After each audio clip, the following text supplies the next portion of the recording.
Tapos din sa bandang dulo na ito, yan may konting damo. Yan dito lang sa lugar na to may konting damo. Yan, isprayan na lang natin ng 2,4-D para matay.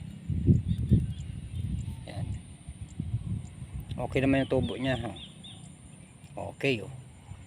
Yan lang talaga yung medyo may awang yung lugar na yan. Okay naman yung tubo ng palay. Yan nga lang may konting damo-damo. Yan, may damo-damong konti. Yan. Konting damo yung medyo malapad ang dahon. Ito. Yan.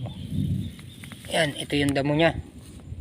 Kung anong pangalan itong damo na to. Yan.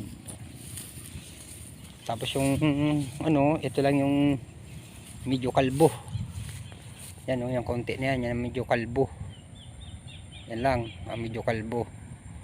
Pero itong kahanin nito okay naman yan. Okay naman dyan. Okay naman dun. Yan lang kalbo na yan. Yan lang yung kalbo.